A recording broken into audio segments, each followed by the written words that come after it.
This is Sergeant Chris Richardson with the Tennessee Highway Patrol. Pedestrian safety is a two-way street. Both drivers and walkers need to do their part to keep roads safe. When you're walking, remember the driver not always see you, so remember to use these tips to continue to walk safely. Wear bright clothes. Always use crosswalks and obey signs. Lights and reflectors should be used. And finally, keep alert and do not walk distracted. This message brought to you by the Tennessee Highway Patrol.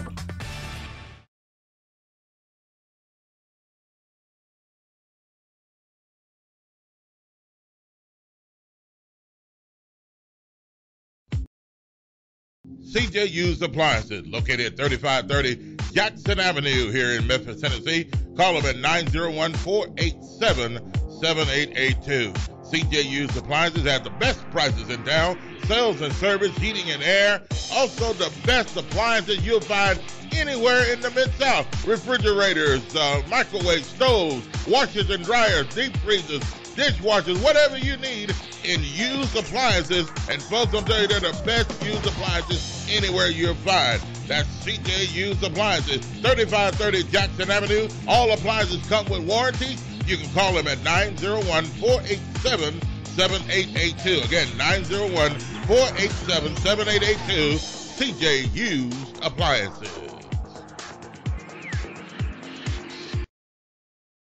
T-Graphics Printing, located at 890 East Range Road in Memphis, a complete print shop for all your printing needs. They do it all. Color copies, resumes, funeral programs, rubber stamps, full-color business cards, wedding and graduation invitations, and more. 30-plus years of quality work and service. They're open Monday through Friday from 8 a.m. to 5:30 p.m., located at 890 East Range Road in Memphis, Tennessee, 901-345-9294. T-Graphics Printing.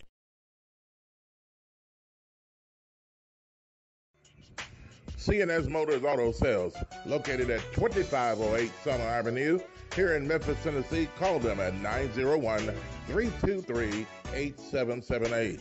CNS Motors Auto Sales has been around since 1984.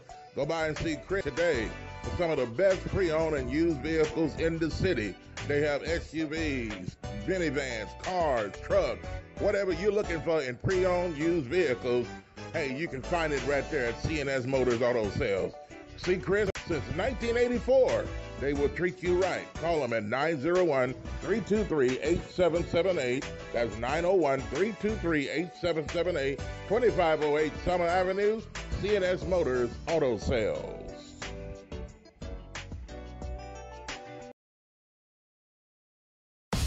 This is Sergeant Chris Richardson with the Tennessee Highway Patrol, here to explain the Tennessee Hands-Free Law, which is a new state law effective July 1st, 2019. In Public Chapter 412, it makes it illegal for a driver to hold a cell phone or a mobile device with any part of their body, to write, send, or read any text-based communication, to reach for a cell phone or manner that requires the driver to be in its driving position, restrained by a seatbelt, to watch a video or a movie on a cell phone or a mobile device, and to record or broadcast video on a cell phone or mobile device.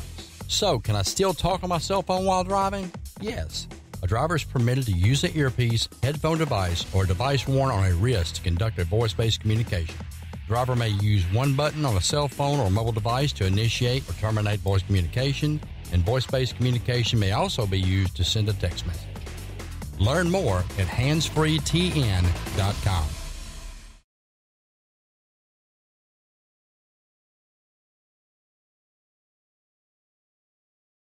CJ Used Appliances, located at 3530 Jackson Avenue here in Memphis, Tennessee. Call them at 901-487-7882.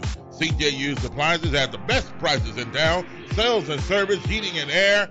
Also the best appliances you'll find anywhere in the Mid-South. Refrigerators, microwave stoves, washers and dryers, deep freezers, dishwashers, whatever you need in used appliances. And folks, I'll tell you, they're the best used appliances anywhere you'll find. That's CJ Used Appliances, 3530 Jackson Avenue. All appliances come with warranty. You can call them at 901-487-7882. Again, 901-487-7882, CJ Used Appliances.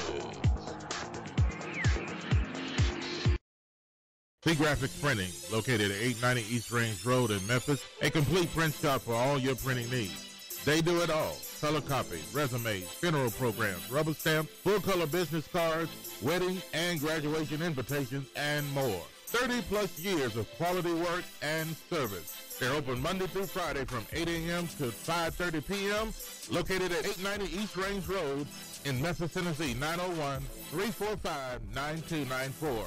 See Graphics Printing.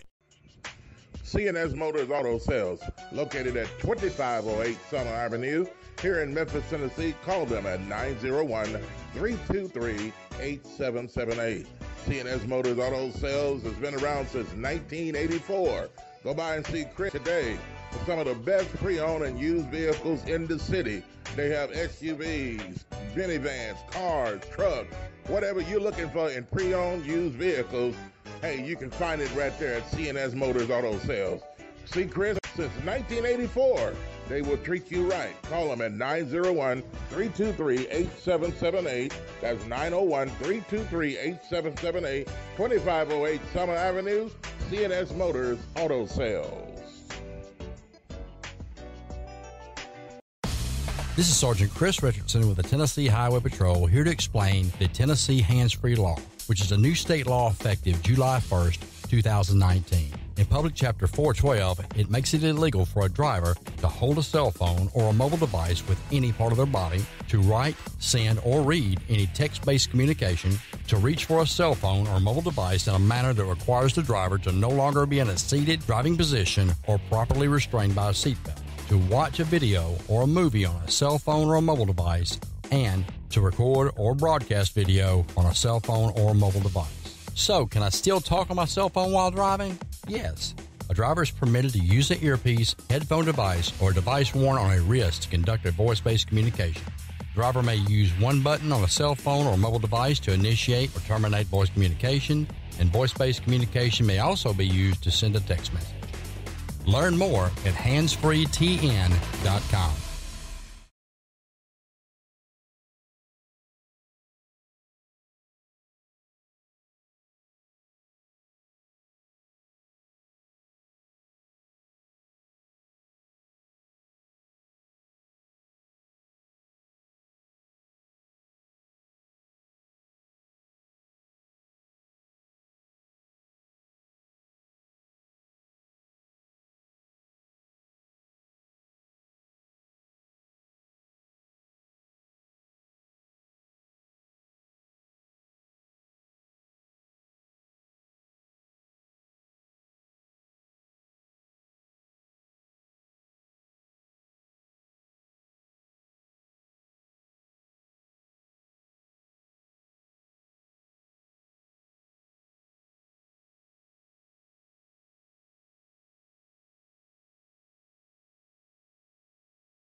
And good morning again, and welcome to Talk Back Live in the morning.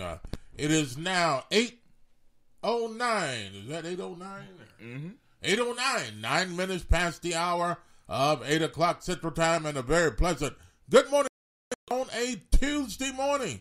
Yes, we're back again this morning, a lovely, wonderful Tuesday morning, and starting your day off 41 degrees under a mostly sunny sky. A beautiful day to start your day on a Tuesday morning. Yes, the first month of the year of 2020, and we're glad to be back again today. And hey, I tell you what though, we have a great show lined up for you today. hot topics of discussion, news that you could use, local, national, international. And the number to call is 901-213-6020. Again, the number to call is 901-213-6020. And you can call in and leave your comment or question or whatever you want to talk to us about today or talk to our audience. And, hey, I'm pretty sure they will be helped and blessed along with your comment. And also, we've got some great topics to talk about today.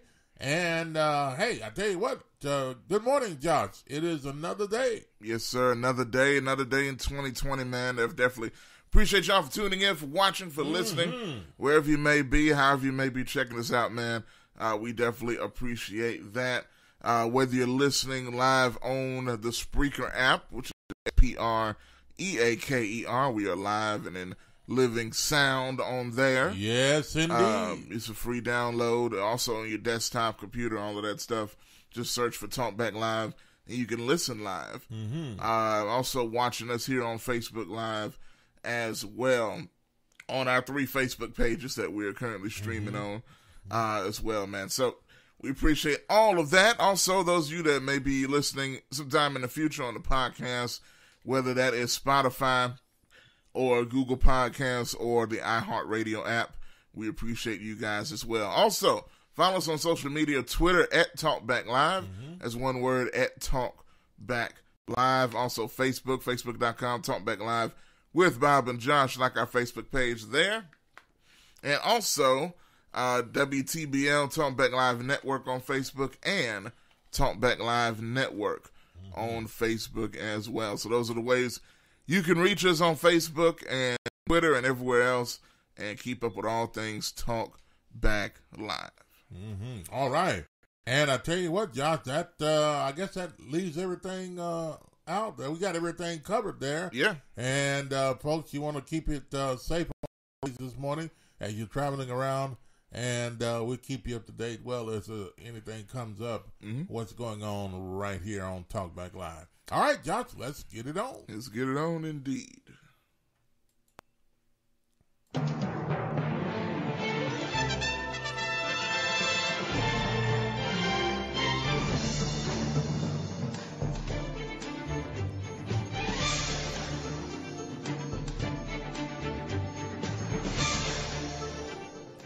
And in the headlines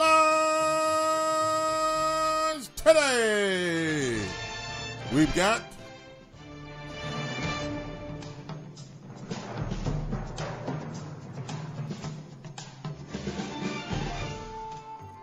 well, you know, there's several restaurants and fast food places around town, or all over the country, as a matter of fact.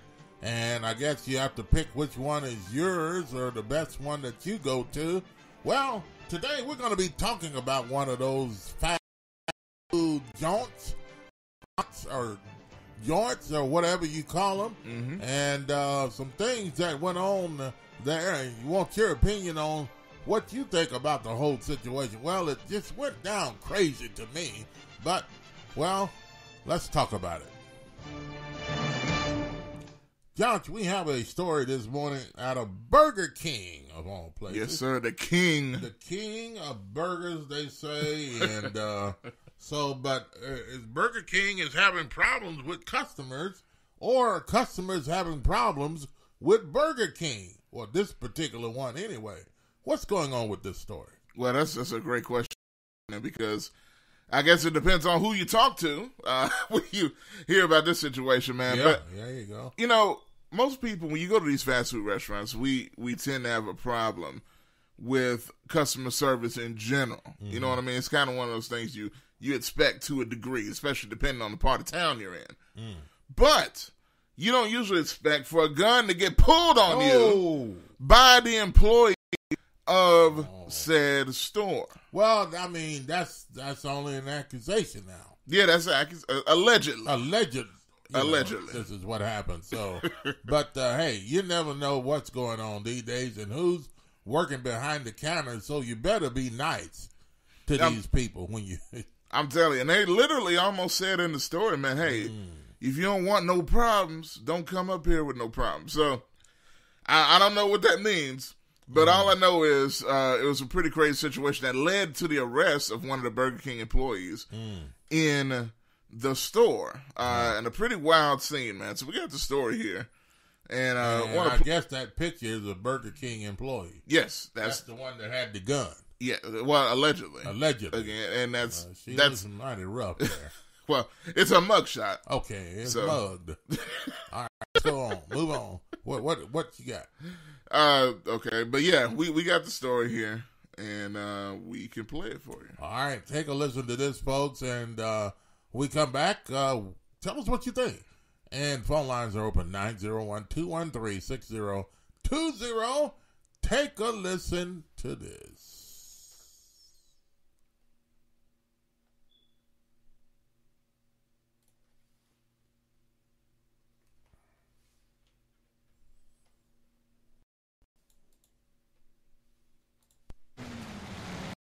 A procession of hungry diners dashing through the drive-thru at this Burger King on Lamar at Dedrick, but some are reporting an unwelcome side with their orders.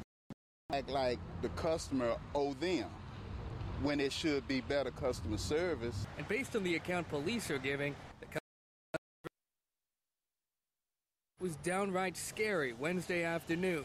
O'Dariel Moore Williams, a Burger King employee, accused a gun on a customer when she complained about her order. Lord have mercy. This is really shocking.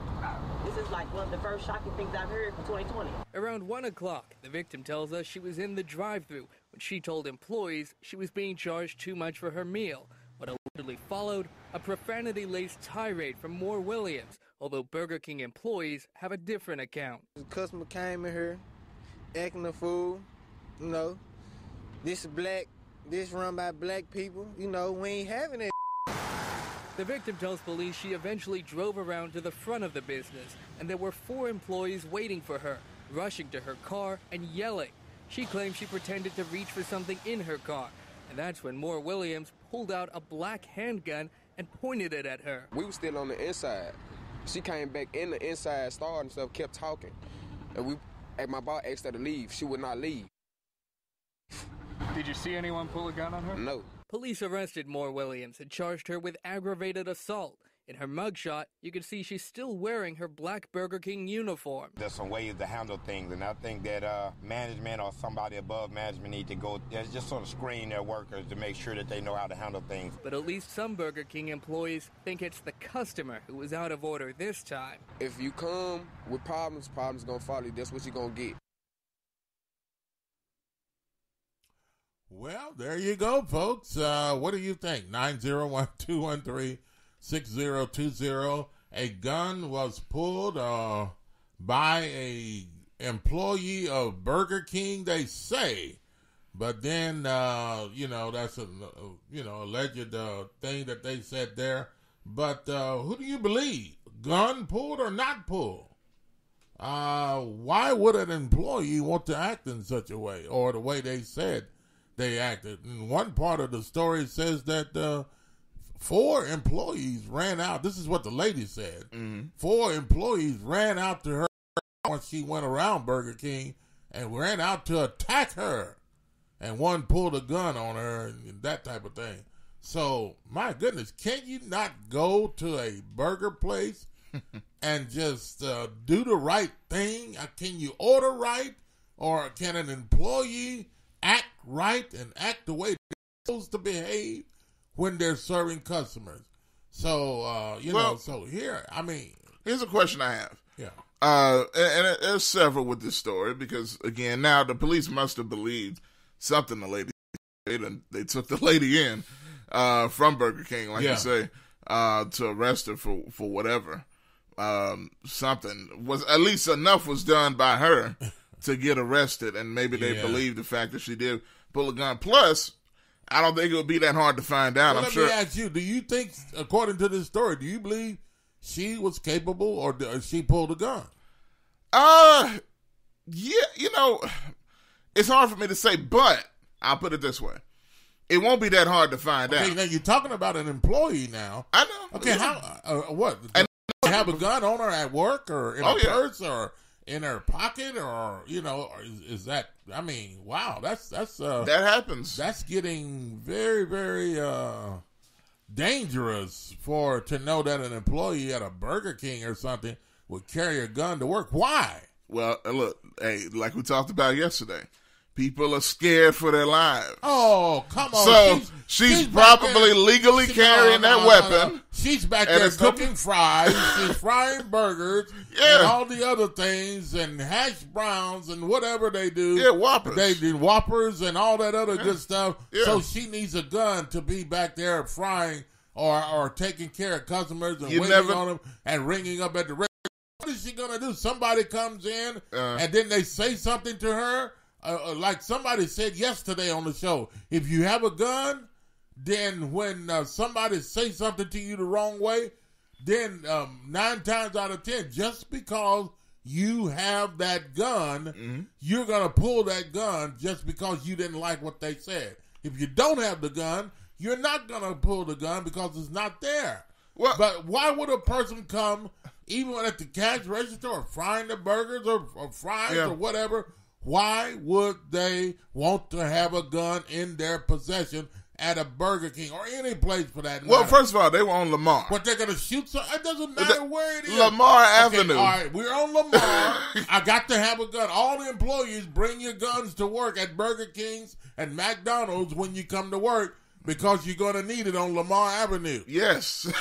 You're probably right. You got to think about where you are. Yeah, now, if you're in Germantown, you're probably not going to need it. Somebody's going to come in the store and not like a customer and pull a gun, and so the employee has to be ready to pull their gun. No, I don't think that's the way. But you would be surprised. Now, I know it's dangerous. Well, no, I'm not just talking about that, but I remember it was several months ago, or last year. Yeah. We talked about a story at a McDonald's where an employee had a gun. He came, people say he came strapped all the time. And there was a situation where he pulled a gun on a customer. Okay, why?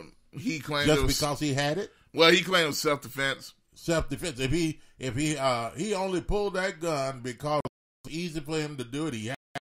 And so if you didn't have the gun, you don't have you don't do stupid things. Okay, but come to work at a place like this, where it's not a security job, if they're not in security, then that employee at Burger King or wherever do not have the right to have a gun on the property. And that's something that the management need to take care of, or either search their employees or whatever it takes to be able to make the place safe. I mean, it makes you wonder if they even care, or do they allow certain things to happen because of the threat of robberies, and how those places like that can be targets. But here's what I want to do if I can, Bob. Now, I know we got a couple comments. Deborah, who's in one of the watch parties. Mike Williams, shout out to you, sir. Hey, if you Mike, want to give an answer on this, you, Happy New Year, brother. And Brant Morrison. A couple of people didn't see the beginning of the video. If I can, and I know it's pretty short. Okay, they said, where does this happen? Where did this happen? This was on Lamar. This is on Shelby Drive, and that's what I'm saying. The story will tell it. I know because they both missed. I want to play it again real quick. Yeah, in that area, we know. But that's what I'm saying. I can play it again. It'll answer all the questions. Play it again. The story again, and folks, take a listen to this, and we'll be right back. And give us your opinion. Your phone call, phone line. 901-213-6020. Take a listen to this. Good morning, Frankie. Yes. A procession of hungry diners dashing through the drive-thru at this Burger King on Lamar at Dedrick, but some are reporting an unwelcome side with their orders. They want to act like the customer owe them, when it should be better customer service. And based on the account police are giving, the customer service was downright scary Wednesday afternoon. O'Daryl Moore Williams, a Burger King employee, accused of pulling a gun on a customer when she complained about her order. Lord have mercy. This is really shocking. This is like one of the first shocking things I've heard for 2020. Around 1 o'clock, the victim tells us she was in the drive-thru when she told employees she was being charged too much for her meal. What allegedly followed, a profanity-laced tirade from Moore Williams although Burger King employees have a different account. The customer came in here, acting a fool, you know. This run by black people, you know, we ain't having it. The victim tells police she eventually drove around to the front of the business, and there were 4 employees waiting for her, rushing to her car and yelling.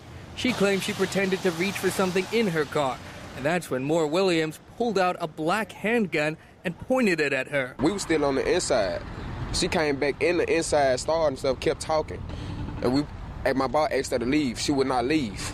Did you see anyone pull a gun on her? No. Police arrested Moore Williams and charged her with aggravated assault. In her mugshot, you can see she's still wearing her black Burger King uniform. There's some ways to handle things, and I think that management or somebody above management need to go just sort of screen their workers to make sure that they know how to handle things. But at least some Burger King employees think it's the customer who was out of order this time. If you come with problems gonna follow you. That's what you're gonna get. Okay. All right. There you have it. 901-213-6020. What do you think about that? And this is these folks trip me out. You know why? Because one, you know, they got some young folks working there, and they're talking to the news and say, "Hey man, this, you know, this is basically the way they're talking. Hey man, look, this is run by black folks, so they need to know we ain't taking that stuff." So here's what I'm guessing, because it's interesting they did not show the victim, right, in the story. I'm guessing, by him saying it's run by black folks, that the victim, the alleged victim, was a white person. And probably a white woman. Really? I'm guessing. I don't know. That's a pretty interesting point. Because why else would you point that out? If it's another black person, you know what I'm saying? I don't know. Okay, so that lady we saw on the screen was an employee. Yeah, okay, so... Because we still don't know what the other person looks like. Yeah, okay. The person that was in the car. Okay, so this was out on Shelby Drive, somewhere out there, yeah. And so you have the location of town. So you think it was a white lady that drove through and was complaining about her meal wasn't right, and so therefore a tirade or whatever, a long... big, back and forth of cursing went out to another. The customer was cursing the employee out. But here's the thing. Cursing the customer out at the window. And not to interrupt you, but I'm bringing this up for a reason. The customer, according to this, did not say that they ran in the store.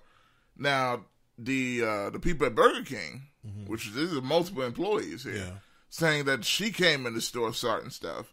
And then they yelled back. Okay, so they said she left the drive-thru. Yeah, went in the store. Came around the other side. And started a mess. And was going to come in the store. But then one person has it that the employees ran out. 4 employees ran out to the lady's car. And confronted her before she was able to get out of her car. Well, the lady said that. Okay, what the lady said. Yeah. All right, so they came out and confronted. Was that right? Or if that's the truth. So I don't know.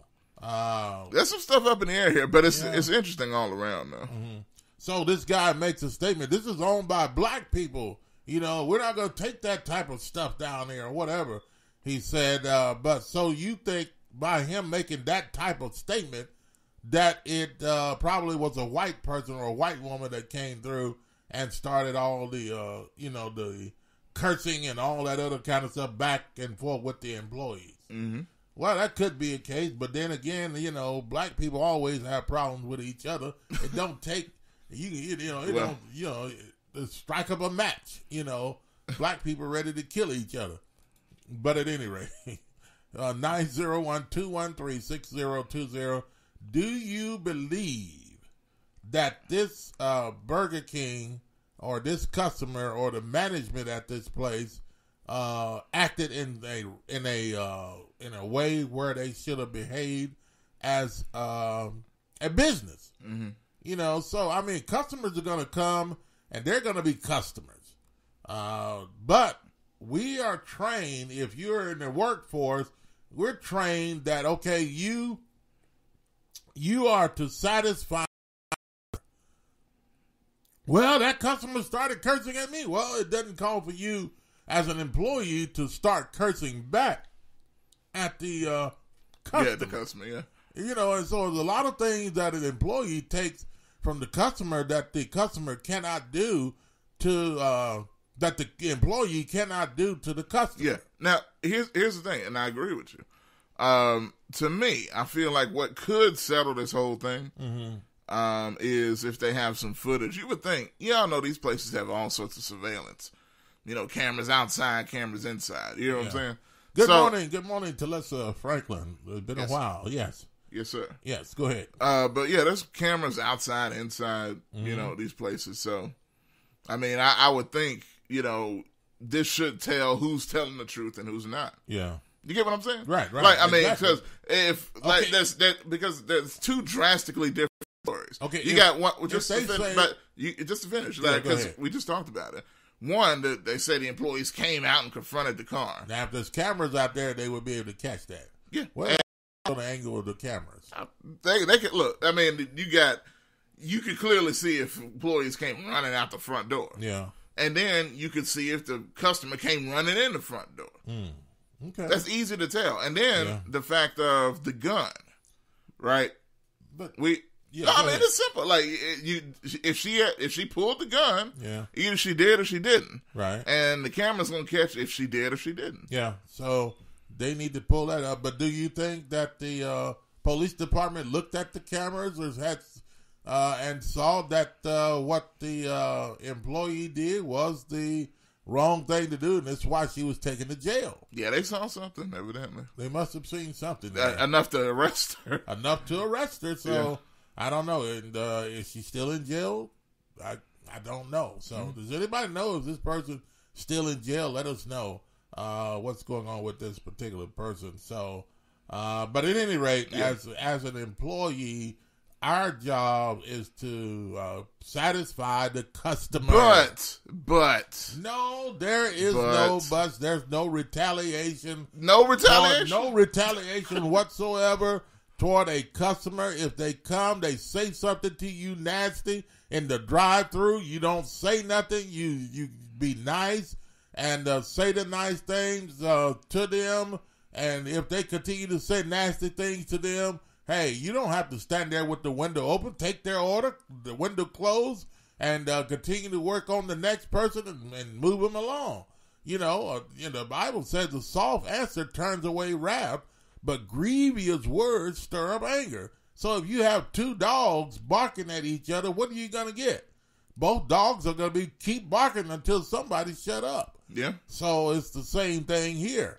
If the employee and the customer barks at each other, if the customer barks at the employee barks at the customer, which a lot of times be good not to say nothing as an employee, then these things, a lot of times it'll bring calm and peace and that type of thing. Just move the customer along. That's the best thing to do in that particular situation. But do you blame the employee or the Burger King for this type of behavior that went on here?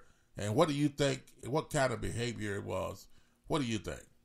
Leave your comment right there on Facebook if you're watching us on Facebook. Sir. And yes. Got several coming in here. And you can call us too at 901-213-6020. Yes, Josh. Yes, sir. Jeanette Durden, who's in one of the watch parties here, she says, in any case, it was a hot mess all around. So I think I definitely agree with that. Yeah. Brant Morrison says... Yeah, go ahead. Okay. If you want to... Go ahead. Okay. Brant Morrison, he says, I missed the beginning of the video. Well, no, I saw that one. Happy Tuesday, Frankie. GKP in the building as well. Brant GKP. says... Good morning to you. Brant says, not knowing the whole story, I got a customer is always right. Always right? Mm-hmm. The customer is always right. What do I mean? Well, that's what you're saying, really. No. This is okay. What I'm saying is there's a way you respond to the customer. Yeah. Not saying that the customer is always right. Yeah. Okay, that's an old phrase that retail that came from retail years ago. Mm-hmm. Hey, the customer's always right. The customer's always right. They give us their money. Whatever the case is, the customer's always right. Then where's the right of the employees? I mean, well, the employee takes money from the company because they work for us, so we don't want to make them right. We, our employees are wrong taking money from us in the first place, and then they're going to be wrong if anything goes down. Yeah, because we're giving them money to shut their mouths or whatever the case, not to argue with the customer. The customer, on the other hand, can be as wrong as two left shoes. But they're going to say the customer's always right. No, can we say that still today? Or should we abolish or do away with a statement like that? Because I think statements like that gives customers a weapon. Superiority. Yeah, in their hand to be able to use against a employee when they go to these places. Well, I'm the customer. They come in with an arrogant attitude or drive through with an arrogant attitude already. Yeah. I'm the customer. I'm always right. Whatever I say, you're wrong and I'm always right. No, I think we should start looking at that from a different perspective and not to say that the customer's always right.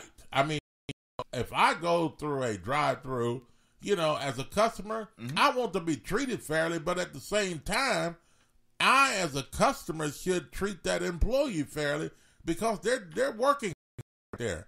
And on the other hand, in these days, if you don't treat the employees right, then your cup of coffee may be a cup of something else, mixed with something else. So, that's real. That's the real truth. But, so you don't want to mess with people that are dealing with your food. You don't want to make them upset, because, but at any rate, but hey, it's the truth, folks. Don't say, well, you shouldn't say, no, it's the truth. It happens. And it's going on today. Yes. Now, I got a few more comments on one of the watch parties here. Yeah. Deborah King with several. She says, that may be true, but if the customer came inside from the window, the employee will feel like they need to defend themselves. Now, I guess she's saying, the customer comes around, right? After talking in the window and runs in the store. Does the employee then, at that point, feel justified in pulling the gun? Why? Well, I mean, you don't know if they're threatening. No. The customer has a right to leave the drive-thru and come around and come in because they probably want to talk to the management. Yeah. And find out what's going on. They have that right to do that. It doesn't mean that they're threatening or going to bring a gun in just because they pull around. It doesn't mean that. It's just saying that they want to come around and come in and talk and see what's going on. Maybe talk to the management. On the other hand, it may be that they want to come in and start some, crap or whatever the case may be. You remember the story? It was late last year where we were talking about the woman that got the blender thrown at her. You remember? Yeah. Where this is another, I don't know if this is a Burger King or McDonald's. That was one of them. She was standing there inside there. Yeah, and she came in because her order was wrong. And she waited a long time. Then she kind of started some stuff. And the employee at the store picked up a blender and burst her in the face with it. Yeah, it sure did. And broke her face, essentially. But now, the employee was wrong. The customer was wrong, but the customer doesn't work for the company. We have to satisfy the customer, and this is where it comes into where, as an employee, you need to restrain yourself and do the job that you're hired to do at a particular place. Not that you're not being hired to come there to stand yourself. Or if someone says something to you in a way, then you have a right to respond to them in such a way, or the same way that the customer is responding to you. Yeah. No, it's about business. You're there to do a job. They're a business, and what the customer says, all kinds of people are going to come in, and you have all kinds of people. You have all kinds of customers. They have all kinds of attitudes, and they're going to come in and they're going to be customers. And so you have to get used to it and continue to do your job that you're hired to do. 901-213-6020. Have you ever heard of anything like this. And this to let people know again, when you brought up the number, you can call in as well. Some of y'all first time watching the show, right? And comment. You can actually join the conversation live. Mm-hmm. You got an opinion, you can hit us up. The number rolling right under Bob there, and right next to me on the screen, 901-213-6020. Or you can just leave your comment there like the rest of them are doing. Yeah. And we'll read your comments as well. Got the most recent comment here. GKP comes in. He says, my question is, what is the employee doing with a gun in the workplace? That is my question of the day to GKPJ. I don't understand why an employee brings a gun to work. Unless it's a security job or something. But in a place like Burger King, this lady or whoever that had the gun, employee had the gun, should have never had that gun on property at all. Now, I'm pretty sure if they had it on them this time, they probably done it before. But the thing is, does the management bring guns on property, and the employees have seen it, or did they okay it, or if they didn't? And in most places, you should not bring guns on property to work. That's not your job to have a gun or be security in a place like Burger King or McDonald's, unless they hire you as that position. But so what I'm curious, if you come to make burgers, sausage and biscuits, or whatever else they have, hash browns or all that stuff, or eggs, or what is the Whopper? Yes, a Whopper or whatever.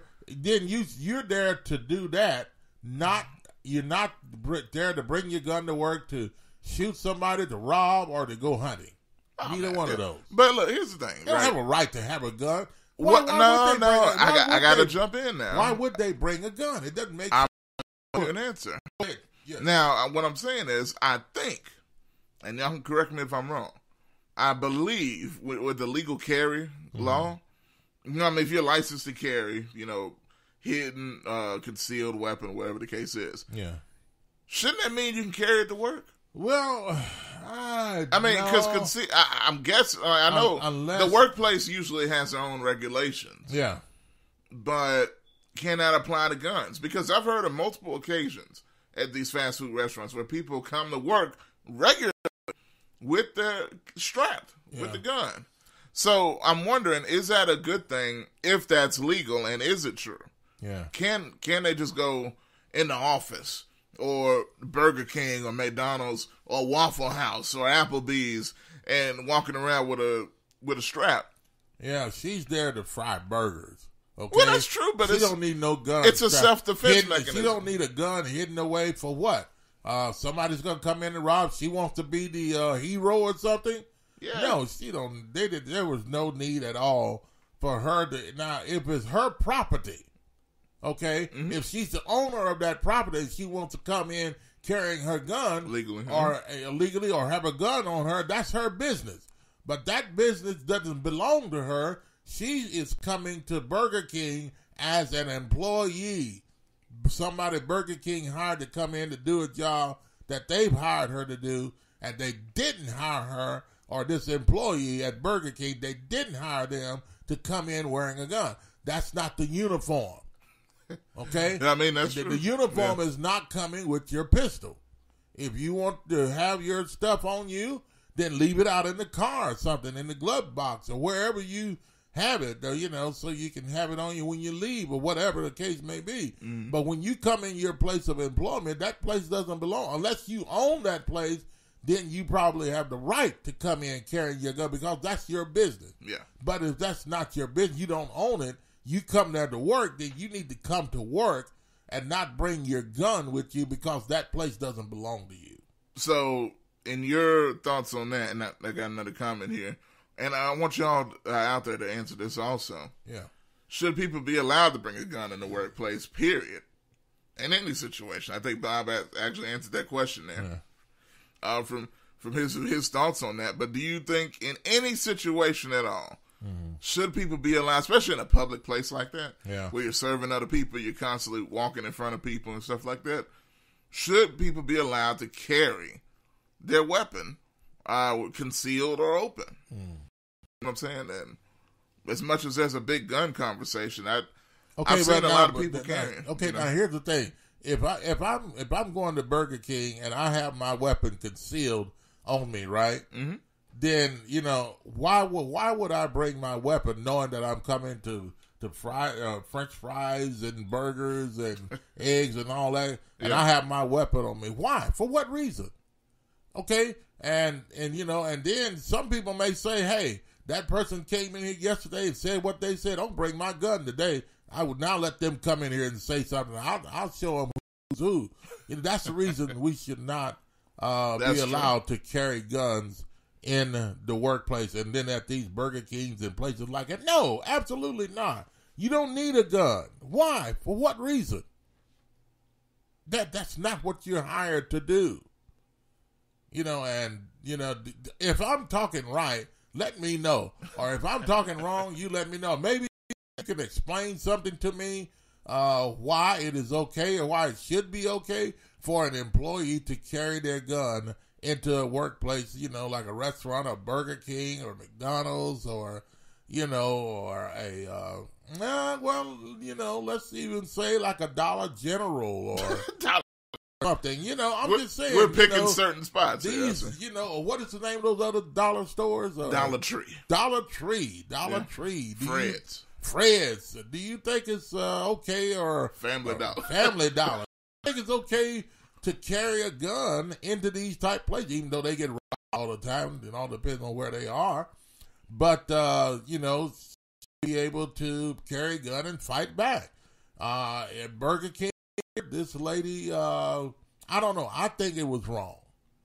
I think it was wrong for this employee to have a gun on them, and you see what happens when they do.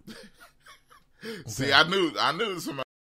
And so, but anyway, 901-213-6020. And do you feel that you need, in some places, do you feel that you need to carry a gun to work? Or do you know someone that said, hey, my workplace is so crazy, and, blah, blah, blah, blah, blah, blah, blah, blah, and all this kind of stuff. Then if an employee brings a gun to work, they may be bringing a gun to work to retaliate on the management there. You don't never know why.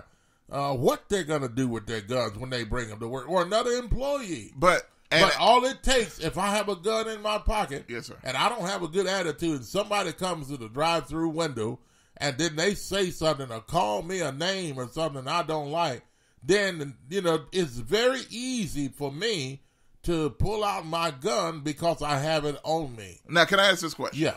And I know it almost sounds like we're flip-flopping from, not today, but what I'm saying is almost from, maybe me, people think I'm flip-flopping from what I said yesterday. Because now, yesterday, Bob was pro-gun, and I was Bob was no gun, and I'm pro-gun. Well, but no, I'm not no gun. I'm just saying in the workplace, you don't need to have that with you. I get you. You're there to make pancakes, eggs, and all that other kind of stuff. That's not your job. They're not paying you to bring a gun to work. I understand. And then, hey, some people may say, I have my gun everywhere, take with me. But you go to work, maybe it all depends on where you work. They probably tell you your gun is not allowed in here. Now, I want to read these. But anyway, some of these comments. Several more good ones came in here. Verdell says, and Jay agrees with you, by the way. He says, exactly, Bob. Verdell says, the worker shouldn't pull a gun. The customer shouldn't get crazy with the employee either.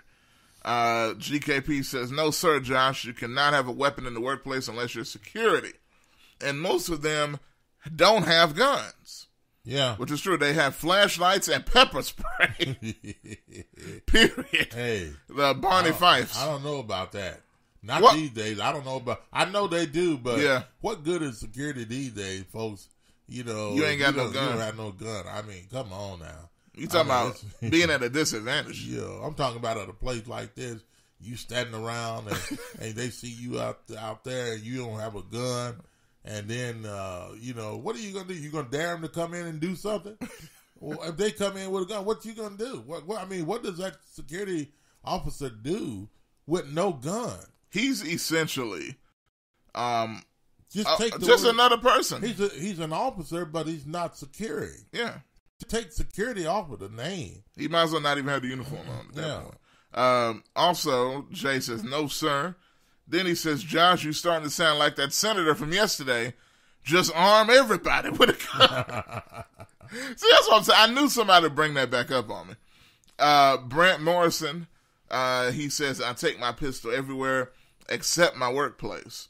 But it is in I think in the world today, you would be crazy not to protect yourself and your family at all times. Well, that's a good thing to protect your family, but when you're at work at Burger King and McDonald's, you have your pistol on. Are you protecting your family? But you know, are you protecting your family if you're working at Burger King with your pistol on you? You're not protecting your family. But you know how crazy you're there because you have had enough of these customers said something to you, and now just because you have the right to carry and you're carrying your pistol. That's not the only reason. And now what I'm saying is too is that anything that flares off that you don't like, it is much easier for you to grab hold of your gun.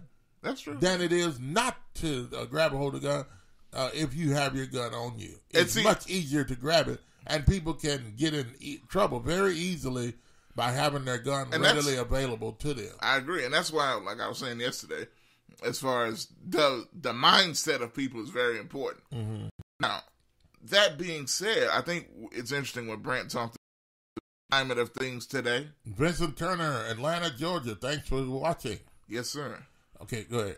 The climate of things today, right, when it comes to just craziness happening anywhere. Yeah. I can understand to a degree why some people would want to carry at work. I think look at the shooting this morning, or that came out this morning, about another Walmart shooting. Down in where is that, Louisiana? Louisiana, again. Yeah, I think that previous one was in Louisiana as well. But in a place like that, you know, ideally you wouldn't think you'd want to carry a gun. Yeah. But I think there's a lot of people that are scared, man. And I understand to a degree.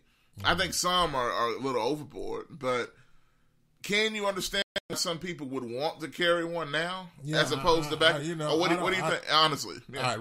I don't blame people for being feeling the way they feel. But in certain places, you just, that's not your duty to bring a gun with you. Everybody at work be walking around on the Burger King at property carrying guns. Yeah, Are we going back to the old Western days where everybody can carry a gun? Marshall Dillon. And, if something happens, they can just shoot at will or whatever the case may be. No, this is not the Old West. The old Wild West or whatever the case may be. But, no. Employees, no, absolutely not. It should not be permitted to carry a weapon unless you are in security or you're in a company, and that's your job. Your job is to carry a weapon. But if you're doing burgers or hot dogs or shakes or fries or eggs or whatever the case may be, you do not need to have your gun at work. And I don't think in most places they allow it to happen anyway. But a person should be arrested. You're right. If they come on property with a gun and they're not supposed to have a gun, they should be arrested. 901-213-6020. And, Josh. Yes, sir. It says, the one guy said, man, this is run by black people, man. And they come to the drive-thru cursing each other out and all that other kind of stuff. It doesn't matter who is owned by black or white or Chinese or no knees. But it's just not the right thing to do. We need to train our kids, our people, and those are kids, too. They're not kids by no. No, I mean, no. You can train your kids growing up. But they work. What I'm saying is, I said they are kids. Well, in the video, man, and they act like kids. Yeah, it sound like teenagers. Yeah, but we should need to raise our kids earlier in life what to do and the right thing to do, and then show them things that are being done wrong. Say, hey, this is not right. This is not the right thing to do. What allegedly followed A profanity-laced tirade from Moore Williams, although Burger King employees have a different account. The customer came in here acting a fool, you know. This run by black people, you know, we ain't having it. The customer come in here acting a fool, and and this is owned by black people. We ain't having that in here. So, I mean, come on, man. I mean, that's a business. You don't do stuff like that. Okay, we're not having that. So, everybody, by him making a statement like that makes me wonder, did other employees have guns on them? Hey. Yeah. He kind of, pulling it tight here as far as support with the gun. Do other employees there have a gun? Hey, now, real quick, a couple more comments just came in. Yeah. Jay's telling me to stop it. But Todd Harnett, good morning to you. He says, if we knew exactly when we would need a gun for protection, the situation could be avoided. The problem is we don't know when, and mixing immature armed folks as well. So it's basically like, it's kind of what I've been talking about, really what we've been talking about, is you mixing people that have guns for protection with people that are immature with weapons, right? Right. And when you have a cut and dry, like let's say if there's a rule passed, okay, you can have your gun in the workplace. Well, you're mixing crazy people with sane people with guns. And people that know how to use guns with people that don't know how to use guns. Or don't care how to use them. And then end up shooting themselves or somebody else that's not even, but. And that's a good point.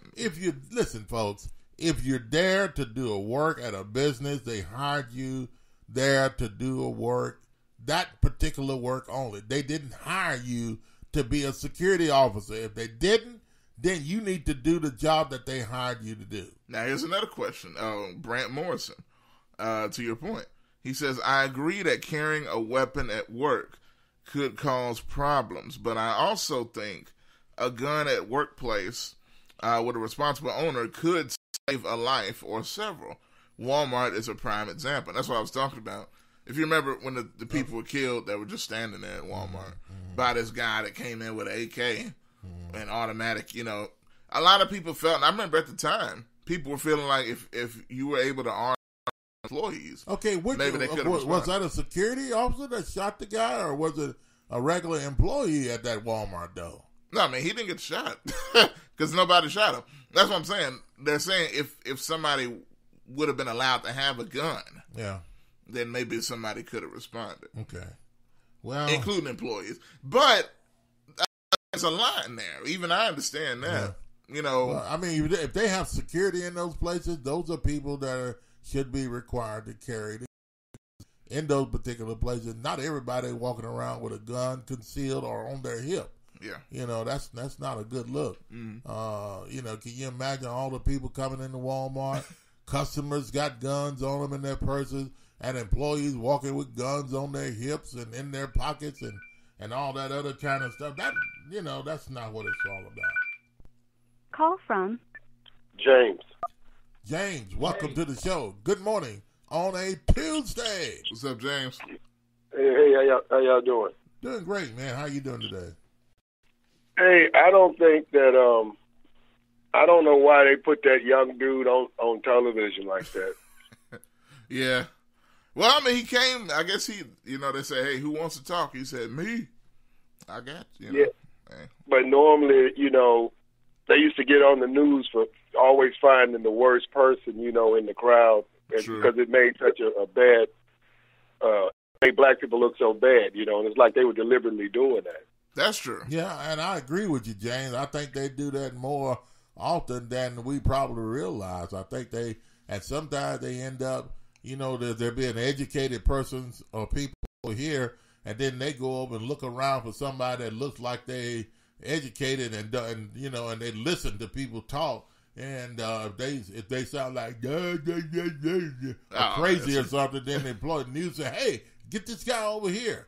That seems like to me sometimes the way they do things. I don't know. Maybe I'm just I've been on where they've pulled up and something's happened, and they normally interview 4 or 5 people, and they, make a decision what they're going to air. And I thought that was inappropriate. That guy doesn't realize what he's saying, man. That's just how he expresses himself. He works at Burger King. He's a young dude working at Burger King. Yeah. He doesn't know any better. Right. And that they should have never put that out. Yeah. And to me, that was deliberate. That was just deliberate, and they knew how it would come off. It was what was that, Channel 3? Yep, Channel 3. Yeah, it's deliberate, man. So okay, what do you think? What do you think their purpose was, though, behind that? It just, just showing Memphis, showing, it just gonna make the city look bad, and have a worse opinion of younger black men, But the guy, he doesn't know any better. He works at Burger King. Hopefully, he's doing something else. But what do you really expect from someone who works at Burger King? Yeah, well, James, I don't know about that type of comment, though. What do you expect from people working at Burger King? You never know the great, pretty smart people working at Burger King. I mean, you have the management there that have probably, got some school training behind them. Then you have the employees that could be college students or something. The one with the mugshot? Talking about that one? Well, I mean, no, I'm just saying in general. I mean, she may or may not. Hey. Not trying to put anybody down. That's a job, man. It's honest work. I'm just simply saying that I fault the young man. I do fault that channel, that news channel, because they know what they're doing. Right, they know exactly what they're doing. I agree with you. You know what? Yeah, so that's what I'm saying. But all right, though, bro. Hey, James, we appreciate the call. Thanks for the call. Okay, stuff, man. All right. 901-213-6020 is the number to call. You have a comment, and what do you think about the comment James just made? Greg said, "Dang, James, what's going on?" with that comment, and I guess dogging out all Burger King employees. Yeah. Jet said, "What, Josh? What did Jet say? A shootout?" Yeah, he says a shootout in a store. Isn't that like bringing a snake into your house to get rid of a mouse? That's a thought. Well, no, I mean, that's kind of agreeing with you. Because I think what he's addressing is what Brant Morrison was saying about, arming all the employees at the store. Yeah. It's kind of like bringing a snake in to combat a mouse, because then you're causing a whole nother problem. Yeah. It may get that mouse, but it might get you too. Yeah, you're right. GKP says okay, I can't say that. Talaris, thanks for watching this morning. Good morning. In with us. Greg Martin, dang, James, you already said that. Mm-hmm. Okay, Kelly, he said dang, but he said the other word. Okay, thanks for your comment, Kelly. Now, look, it's funny when you were talking about the guy, and I know James brought up the young man that was talking in the video. Mm-hmm. GKP said a little bit earlier, he said, he did say, we ain't having that in here. Yeah. So I guess he's wondering, maybe he was strapped too. Maybe he had a gun. Maybe he did have a gun. I don't know, And then, do you believe the part of the story where the customer said she went around to come in the store, and before she knew it, 4 employees had rushed their way up on her out in the parking lot, and that type of thing. But see, that's another reason why I think it could be a white woman. It could be. It could be. And it just seems like there's a divide there, with the employee coming out and saying this place is run by black folks. Mm-hmm. You wouldn't say that unless somebody that wasn't black. Did she say 4 black employees rushed out of the store at her, or did she just say 4 employees? I don't know. Now, now that would tell you even more. If the report says 4 black people running it, that pretty much tells you the situation. But at any rate, regardless of whether it's black or white, if you pull through a drive-through and you come in or whatever, and you have a employee pulling a gun on somebody, that's not good. that's bad business, you know, and it's in the hood. Is that considered hood? I don't know. Maybe it's, I don't know. Y'all let us know. I mean, where was it though? Airways and, down in South Memphis or whatever. But anyway, where was that, folks? I mean, that was in the hood, wasn't it? But at any rate, I don't care if it's in the hood or out of the hood, from under the hood or covered with the hood. Well, employees should never be allowed to bring weapons into the workplace. Burger King, McDonald's, Wendy's, whoever it may be, Kentucky Fried Chicken, chicken. Yeah. Well, speaking of that, now that wouldn't surprise me as much. But nonetheless. Whoa. What do you mean that wouldn't surprise you? Just because most people go to Church's Chicken or work at Church's Chicken are black people? No. Is that the reason why that wouldn't surprise you? No, because churches is usually in the hood.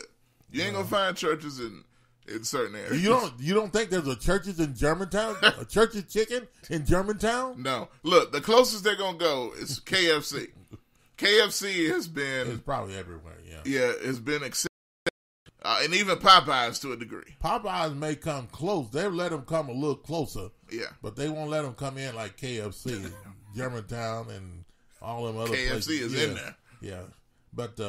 hey, but look, I'm going to play this one more time, and then I want to go to break. Take a listen to this, folks, and tell us what you think on the story we're talking about. Employee bringing a weapon, a gun to work. Wow, all kinds of things are going on these days, and they're letting people get away with it. What should they do to an employee that brings a gun to work? Should it be allowed in any circumstance and situation? Well, I'm afraid for my life. Well, you need to find a place to work where you're not afraid for your life. You can't bring a gun to work at a Burger King. Okay, I tell you, let's take a listen to this, folks, and tell me what you think. Yes. And then we'll be back.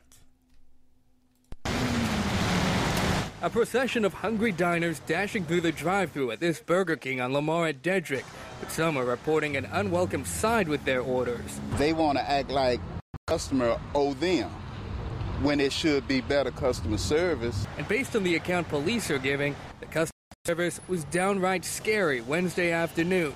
O'Dariel Moore Williams, a Burger King employee, accused of pulling a gun on a customer when she complained about her order. Lord have mercy.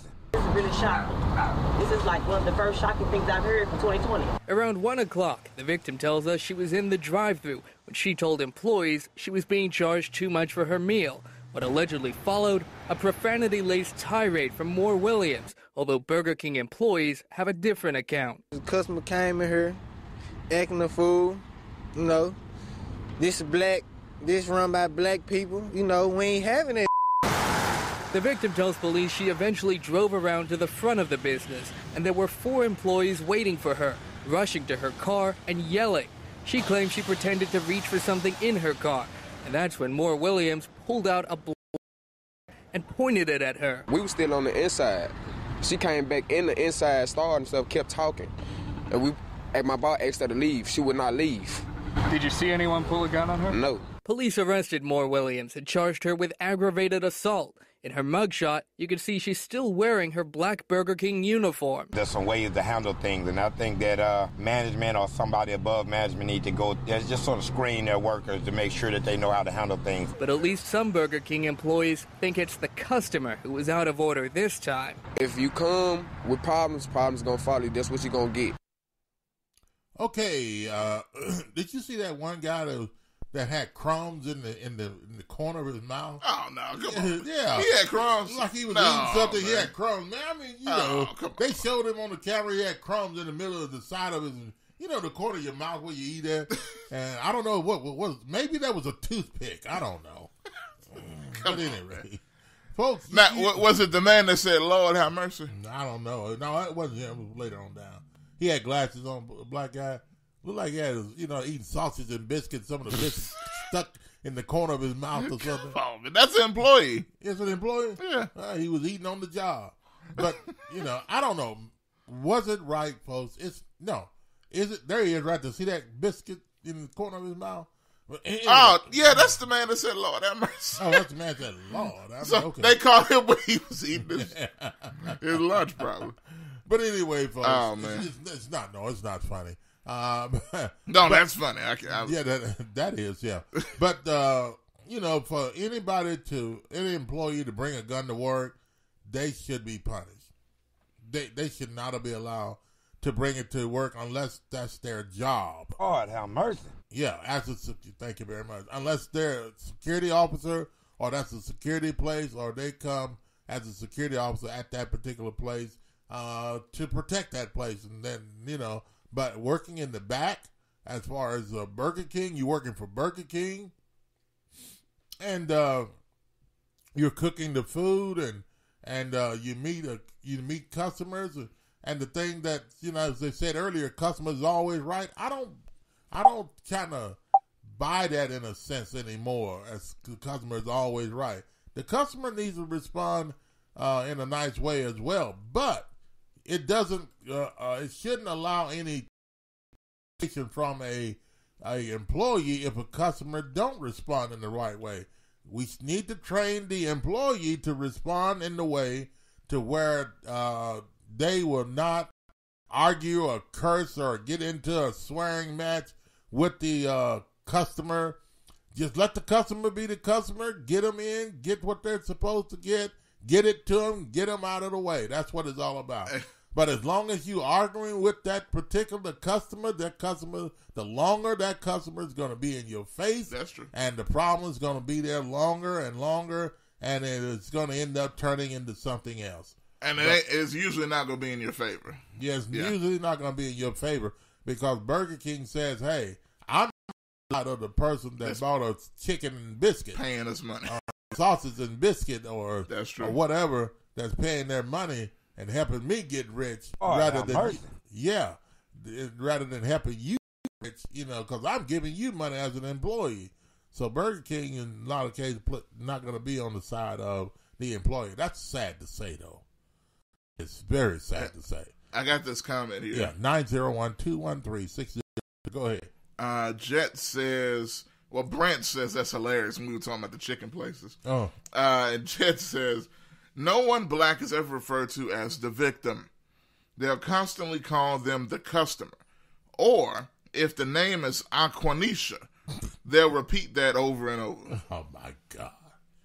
Aquanisha. When she complained about her order. Lord have mercy. Yeah, Aquanisha sounds like Aquavelva. Or Aquafina. What is Aquavelva? What was that? That's the face shaving the aftershave. Aftershave, yeah. Aquavelva. Okay. All right, but at any rate, 901-213-6020. And Josh, we got another hot topic, man. Yeah. Waiting in the wings. After the break. And I'll tell you, we got to take a break, but my goodness, there's another hot topic coming that you better put your gloves on before you grab the hot pot. Y'all thought this was something. Because it's going to burn you if you lift it without the glove. Hey, I tell you what, we're going to take a break. When we come back, you're welcome to call in or make comments on that other topic we just talked about. And we're going to bring up the other topic as well. You can call us or just leave a message and talk to us on the new topic that we're talking about. When we come back from the break, it is now 9:14 minutes past the hour, 9 o'clock Central Time, and a very pleasant good morning to you on a Tuesday morning. We'll be back after this.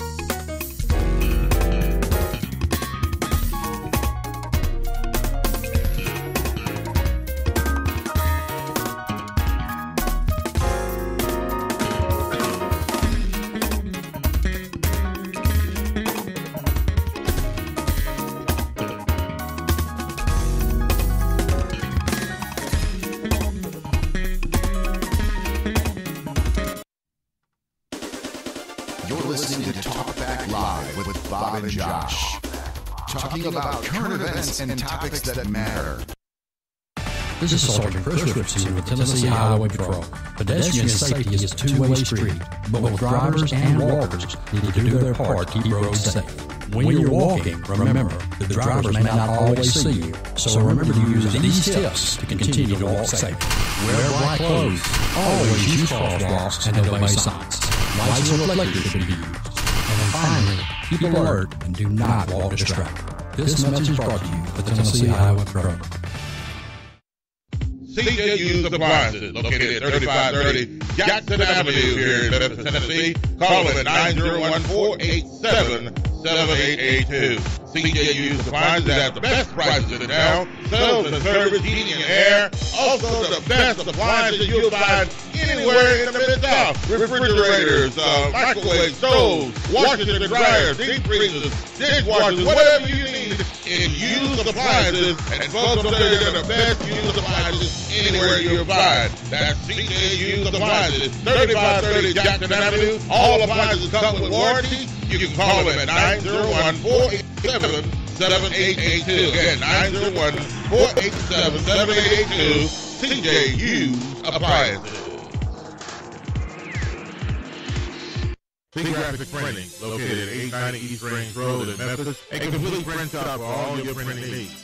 They do it all: color copy, resume, funeral program, rubber stamp, full color business cards, wedding and graduation invitations, and more. 30 plus years of quality work and service. They're open Monday through Friday from 8 a.m. to 5:30 p.m. Located at 890 East Range Road in Memphis, Tennessee, 901-345-9294. See Graphics Printing.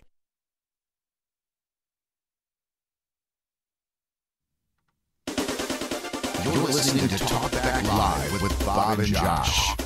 Talking about current events and topics that matter. Call in now. 901-213-6020. 901-213-6020. Now, here's Bob and Josh. 17 minutes past the hour of 9 o'clock Central Time. And a very pleasant good morning to you on a Tuesday morning. And a lovely, wonderful Tuesday morning. And starting your day off at 41 degrees under the air. There you go. 41 degrees under a mostly sunny sky. A beautiful day to start your day on a Tuesday. And our phone lines are open, 901-213-6020. And we were talking about Burger King. Yeah. And customer service. Who's right? Who's wrong? Is the customer always right? No. Absolutely not. But do we have to respond in a way to where the customer is always right? Lord have mercy. Probably sometimes we do. Yeah. But at any rate, Josh. Lord have mercy. Yeah. Yeah. Said aquanesia means. Yeah, we have a definition of aquanesia. We have the definition, folks. It means. Yes, listen to this. It means. Aquanesia. Water on the knees. Water on the knees. Water on the knees. Thank you. Thank you very much. Thank you. Yeah, anyway. You sound like one President Obama. Yeah. Yeah. All right. Not water on the knees. No. Yeah, see, let me move on before I get in trouble. Yeah. Anyway, welcome to leave your comment on Facebook. And Josh, in other news, we have, folks, Josh, chemical castration. Yeah. Quite a transition. Yeah, what a transition. From Burger King to chemical castration? Yes. So this is a thing that's actually a real thing. So this is coming up in the House of the state of Tennessee. If you remember, and we did talk about this when it happened in Alabama months ago, the state of Alabama has already passed a bill. So it's legal. It is in action in the state of Alabama, where chemical castration is a legal thing, in which they are talking about doing this to people who are convicted of sexually assaulting, raping minors. Yeah. So they go through this chemical castration process, but there's more to it than that. I know we got some more of the details here. Yeah, we got some more of the details, but it's for sexual assault of minors. But anybody that commits sexual assault, should they be chemically castrated? Mm-hmm. You know. And nobody asks for you. You going in a place you ain't supposed to go. Yeah. You know. And you go ahead on, Josh. But you're right. And here's the story, though. Now, there are people that agree and disagree with this. Mm-hmm. Now, the state of Tennessee is coming up for vote in the state of Tennessee here soon. Mm-hmm. One of the first things in the beginning of the new year. Mm-hmm. So, is it right, is it wrong, chemical castration for people that are accused or convicted of sexual assault to minors? People under the age of 13 and under. Yes, and I have the story. Okay, let's take a look and listen, and are you ready? Yes. All right. Folks, take a listen to this, and we'll be back with your comments. In just a week, Tennessee lawmakers back in session for 2020. And one of the bills getting attention would chemically castrate felons accused of sexual assaults against minors under the age of 13. Local 24 political analyst Otis Sanford breaks down the bill and shares what he thinks about it in tonight's Point of View. The start of the 2020 Tennessee legislative session is still more than a week away. But already we have one of the more outlandish bills that has been offered in quite a while. And that's saying a lot for this legislature.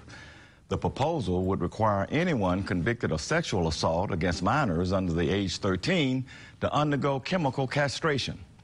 That's a procedure in which medication is administered that supposedly reduces the production of testosterone and hormones in the body and therefore eliminates sexual urges.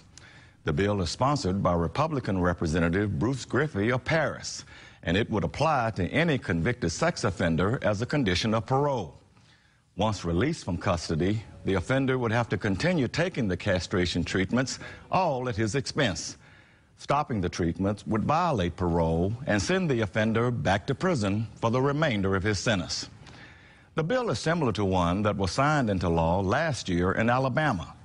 That one was ridiculous, and so is the Tennessee version. But let me be clear. I have no sympathy for lawfully convicted sex offenders, particularly those who prey on young children. But chemical castration is wrong. It has been shown to cause harmful side effects, including serious illnesses. There is also a concern that this amounts to cruel and unusual punishment. And my sincere hope is this bill goes nowhere. And that's my point of view. I'm Otis Sanford for Local 24 News. Oh, man, there's several things I could say in this. I mean, come on. That's Otis's point of view there. Yeah, well, that's his point of view. But, chemical castration, sexual assault against, to people that commit sexual assault against anyone under the age of 13 or 13 and under. Mm-hmm. What do you think, folks? Do you think anybody that commit rape or sexual assault against anybody that's 13 years old and under should be castrated? Chemical castration. And he said that's medication is given that reduces the urge for sex or eliminates the urge for sex. I mean, it just takes it all away. Yeah. You won't get any desire. I don't care if you looked at the prettiest woman in the world that you thought that was the prettiest woman in the world. Your urge for sexual activities, you will not have it. You won't even feel anything. You just be out there. You just floating with nothing. I mean, you have the tube, but you won't have the food. I mean, you just. Am I speaking to somebody? Am I speaking right? You're an empty vessel. You're an empty vessel. To put it.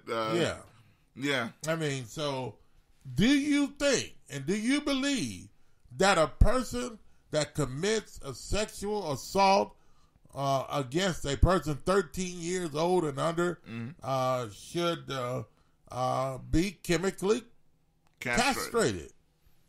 And this removes the urge or eliminates the urge for sex altogether. They'll never have it anymore. Do you think that's enough punishment? And now, and one of the specifics about that was that this would happen if they want to be paroled. Yeah. If you want to get out of or out of whatever the punishment is, you have to take this. Right. The chemical castration. In order to live in society again. Right. You're going to have to live in society with this punishment of chemical castration. And if they don't take it like they're supposed to, they will be put back in jail. Yeah. I mean, can you trust? How can they tell that they're not taking it, though? They give it. It's a shot. Oh, okay. They have to go get the shot. They have to go get it every from so them. often. I guess they have to go get the shot. Yep. Okay. All right. So, but and anyway, if they don't, then they go get them. Yeah. Yeah. Wow. They go back in the prison. They go back in the jail. Yeah, I guess. But when released, he must continue taking the medication. There it is. Or go back to prison. Mm-hmm. That's the bottom line. And side effects on a person that commits the crime. Okay, they say there are side effects on a person that is taking the shot or whatever that medication. Yeah, there are potential like major side effects. But like what? So what? Cancer, stuff like that. Yeah. Mm-hmm. I mean, so what about the side effects? Who are you concerned about now? Are you concerned about the person that has been raped? Or are you concerned about the people that are out there raping these young people or these minors 13 and under? Who are you concerned about? Well, if you chemically castrate someone, then could be side effects. There could be side effects, and things that'll hurt them. So hey, so what? They shouldn't have been out there doing it in the first place. If they would have kept it where it belonged, then they wouldn't be in this position. So why should we be concerned about a person being chemically castrated and given a certain type of medication so that they don't have an urge? The side effects. So what? Violate parole and send the offender back to prison for the remainder of his sentence. The bill is similar to one that was signed into law last year in Alabama. That one was ridiculous, and so is the Tennessee version. But let me be clear. I have sympathy for lawfully convicted sex offenders, particularly those who prey on young children. But chemical castration is wrong.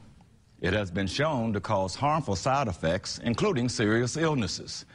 There is also a concern that this amounts to cruel and unusual punishment. What? What? Cruel and unusual punishment? Okay, how do you think the victim feel that's 13 years old when they're being raped and assaulted by an individual? A grown man or person. They're being assaulted at 13 years old and under. They're being assaulted by a person like that. So, well, it's cruel and unusual punishment. Okay, don't you think the person that's 13 years old and under, when they're getting raped or sexually assaulted, that's cruel and unusual punishment, and they're being forced into some type of sexual activity or an act that they didn't ask for? That's illegal. Well, you concerned about and they're concerned about the side effects that may take place on the individual that committed the crime? Oh, come on. What side effects? So, I mean, if there are side effects of the medication, then the person that committed the crime, the sexual act on the people that they were not supposed to commit the sexual act on, then, they're causing this to come up on themselves. Mm-hmm. So I don't feel sorry for them, sex or not. They asked for it themselves when they took it out, and then they wrongfully entered into someone else's body or in a sexual way, and in an illegal way, a child, to commit this sexual act. The person is wrong in the first place. So side effects, back effects, head effects, I don't care what kind of effects you may have. They've committed the crime. It's wrong. What do you think about the person that is going through the problem? Call from Greg. Greg, welcome to the show. Good morning on a Tuesday. Good morning, gentlemen. How are you all this morning? I'm doing great. We're doing great. How about yourself, Greg? What's up, G? Oh, man, I'm doing pretty good. All right, look, that bill, I don't know what the specifics are with the Alabama bill that got passed, and I don't know about the one that's trying to get passed in Tennessee as far as all of it. But the more I think about it, the more horrible it sounds, to be honest. Mm. Now, let's take for instance, right? Okay. All right, women rapists. What would they do about women rapists? Well, I thought about that too, Greg. Yeah. I mean, it does make you wonder. If it's a shot, give it to the women too. And if they want, the women have a desire for sex as well as men do. So it'll take away the urge from them too, I guess. I'm assuming. Now, they usually mostly... This only mentioned testosterone. Yeah. So, that's what I'm saying too. And matter of fact, they use this on animals. It was where it's commonly but used. See, the thing about it, Greg, I mean, sometimes people don't consider women, as a way of raping someone, even though it is, because of the sexual tool.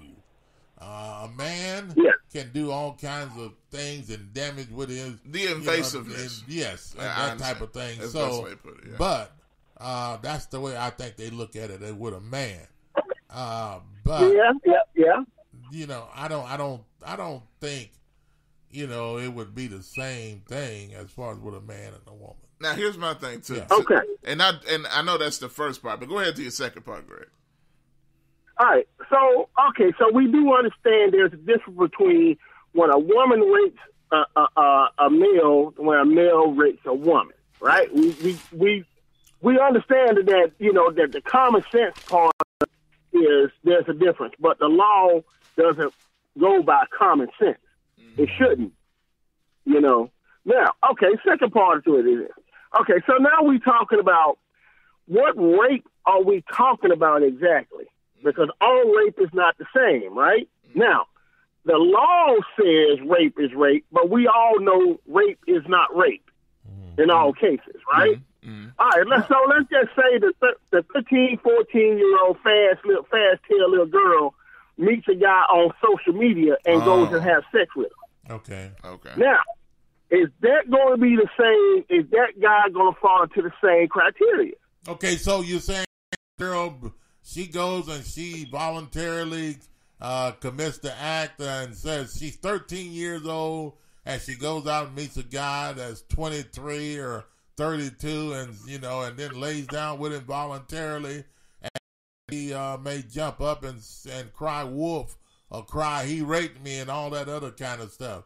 But the thing about it is, Greg, I feel like this. If a girl is 13 years old or under, and you got this grown 23-year-old, 33-year-old man, and then he even thinks about in his mind of laying down with that young of a child, then he has a problem and he needs to be corrected. Yeah. That's the way I feel about it.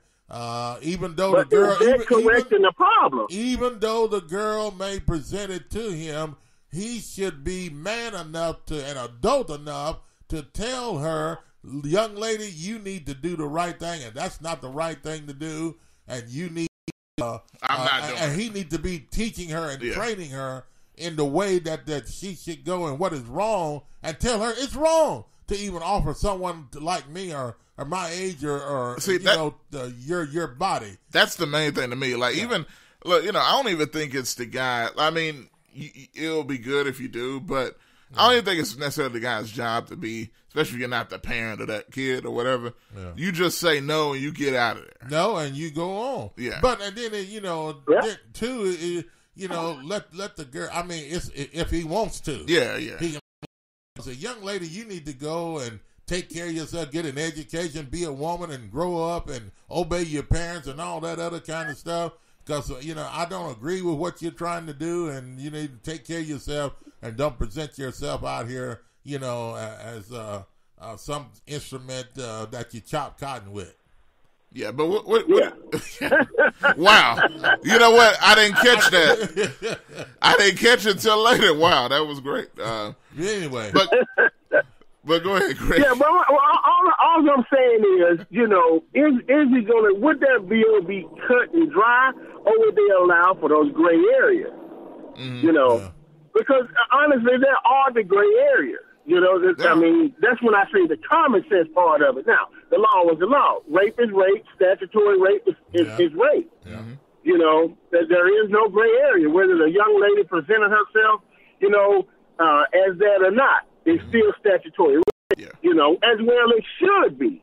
Because ain't no grown hell man got no business, messing around with no youngster. Right. Yeah.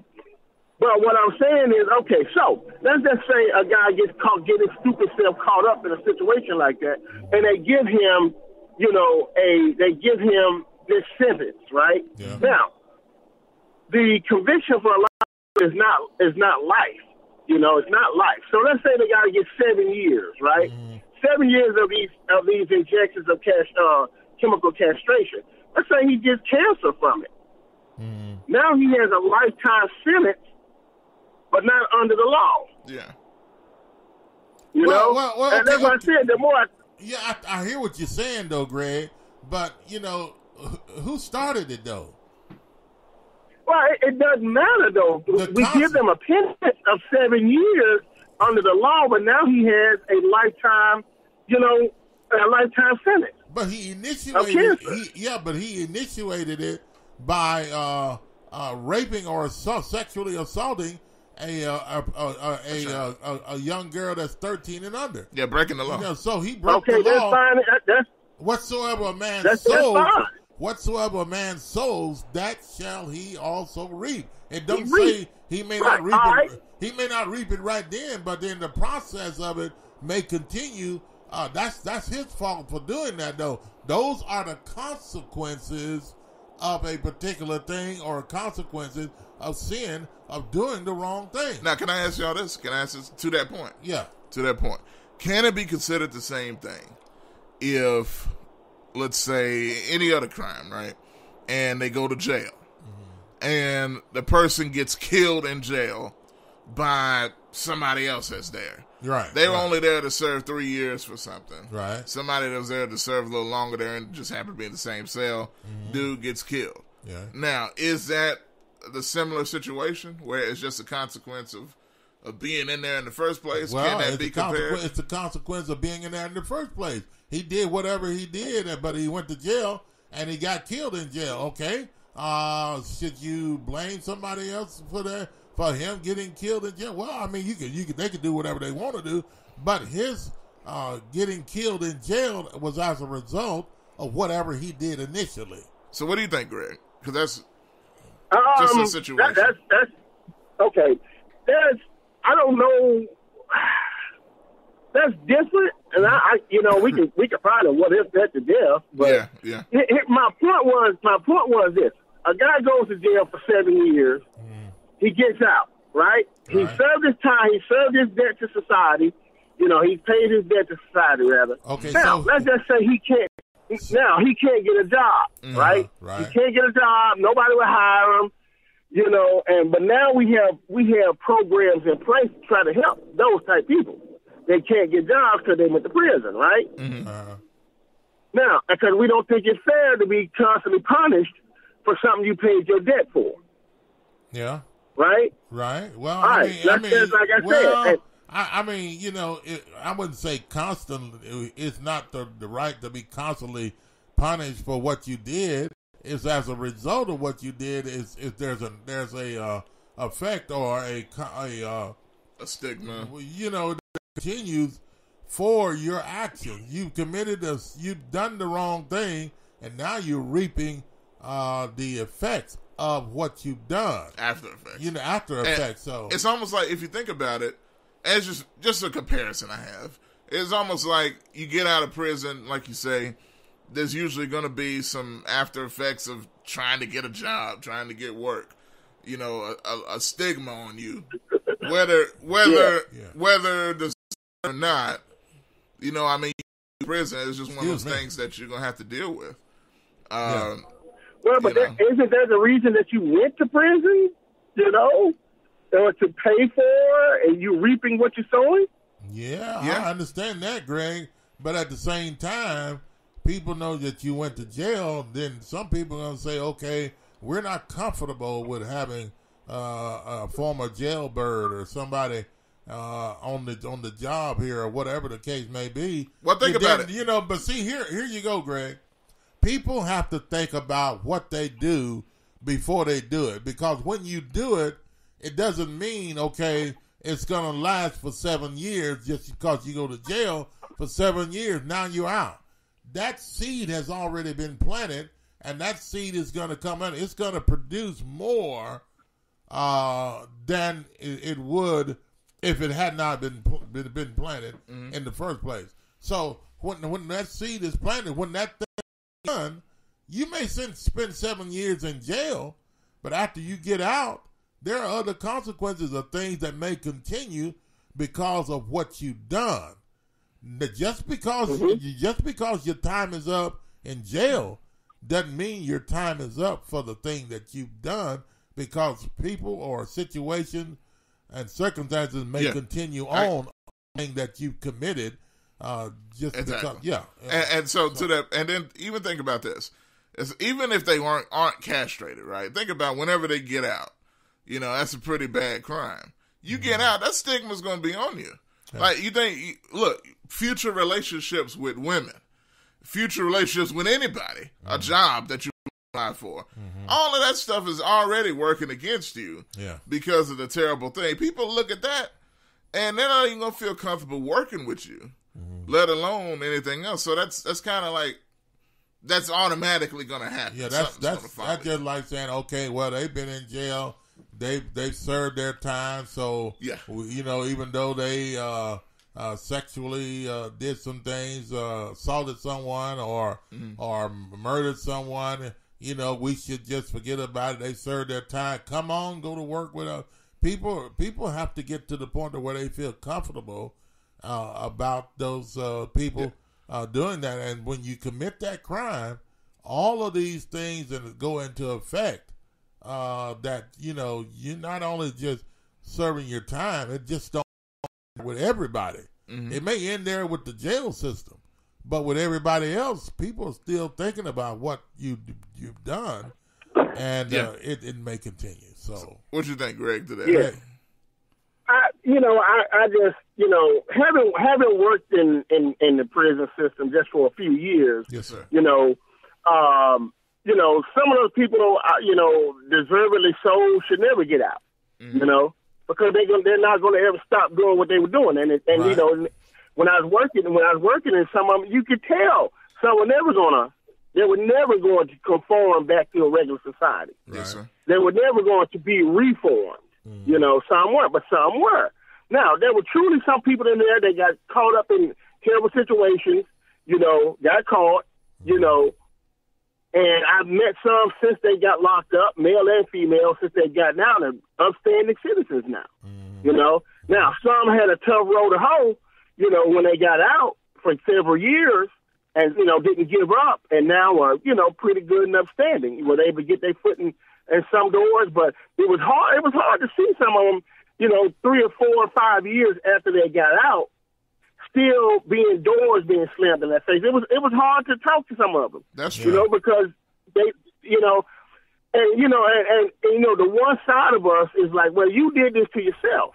Yeah. But then it doesn't help to push them back into that. You know what I'm saying? Now, I agree with you. Something totally different. Greg, I agree with you. I agree with you. Yeah. I agree with your point. I agree with that. But who is to tell people that are doing the hiring and in places like that to accept these people and to do that? I mean, you and I may feel good or about the situation, taking them in, but other people may not.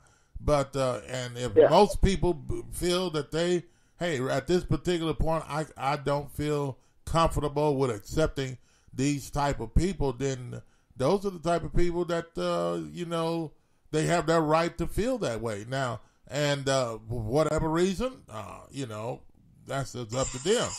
But, if a person continues to feel uncomfortable, then, that's just the way they're going to feel. And they're not going to hire anybody like that. And the person that commits the crime has to understand that once they commit that crime, then it doesn't stop when they get out of jail. The consequences don't stop. Right. And it continues on. It may continue on or it may not continue on. But if it does, they cannot blame society for holding them back or blame society for being discriminatory against them just because, So, but they've got to think and before they act, and that's a good thing today. Anybody listening or anybody know anybody that are being raised up or thinking about committing a crime, think about it before you do it, and don't commit the crime, because once you commit it, you may go to jail for 6 years. Once you're out, that may not be the end of the story. Okay. Yeah. So now, I don't like that. Now, I understand how people feel that way, but I personally don't feel that way. But let me finish with this. Yeah. I don't have a problem with them being totally as brutal as possible with serial rapists, violent rapists, and child rapists. And I'm not talking about, like I said, a 13 or 14-year-old hot-tail girl, meet a man on the internet. Well, all the girls that are being raped out there at 13 years old are not hot-tail girls. Right, and that's what I'm about to say. I'm talking about the ones that were, abducted and raped or brutally raped, beat up and raped, ran down and raped, whatever. Yeah. I don't care if they cut the thing off and kick it around on the ground. That's a fitting penance for that, But something just feels wrong about that law. Something just feels kind of wrong. I'm gonna tell you something, Greg. I get it, because initially when you first hear it, it's striking. It's like chemical castration. First of all, before I even looked it up, I'm like, that sounds rather painful. Now it sounds like it's less of a painful thing and just more of a brutal thing to where you can't have that feeling or urge to do that anymore. That's quite a situation, So I just think anytime you alter a person's state chemically, that's just wrong. Yeah. That's just wrong, because you shouldn't be altering a person's makeup like that. You just shouldn't do it. Yeah. And if you're gonna, that's just like, why don't we cut a hand off if they steal something? Well, Well, I mean, some they used to do that. Greg, there are some places that do that, but I know there's still some countries. Yeah, but now here's the thing. Here's the thing, Greg. If a country is hard on criminal activity and hard on criminals that do that, and they carry out what they say they're going to do, what do you think about those other people that are out there thinking about committing crime? Do you see? They mean business with this, man. Think twice before they do a crime, and their hand have to be cut off, or whatever the case may be. Some people in this country, we have been entirely too soft on criminals that commit crime, and but if you be hard on them, say you do something, then your hand's gonna be cut off, and they see that you mean business. I believe that there'll be a whole lot less criminal activity if these things were to happen. I think we're too soft punishment and punishing criminals here in this country. That's the way I feel. Well, I don't know. But I agree, Bob. I agree with that, and I'm going to go ahead and jump off the line. Greg, hey, man, great comments, great stuff, though. We appreciate you. All right, fellas, I'm going to listen in as I can. Yes, sir. Have a good day. All right, 901-213-6020, and we're about out of time, aren't we? Yeah. Yeah, and it is now 9:50, 50 minutes past the hour of 9 o'clock Central Time. A very pleasant good morning to you on a Tuesday morning. Good morning, sir. B. Donald Harris. Yes. What's going on, sir? Yeah, it's been a while since we've communicated to him. And, thanks for watching. And he said there's a comment there as well. Yeah, and some of these. Let me go back just a little bit because there was quite a few that came in while we were talking there. Let's see. Okay, here we go. And I get it. Jet says, in a just society, cool, as far as the castration. But in this country where we choose who we want to be criminals, no. That Brant Morrison says. What does that have to do with anything in this? Just because it's in this country? Well, I think. Well, what I'm saying is, and what he's saying, I believe, is when it comes to America's injustice, you don't know who's going to use that to. James. Yeah. And for the right reasons. Okay. All right, James, welcome to the show. Good morning on a Tuesday. Yeah, hey, the age of consent in Tennessee is 18.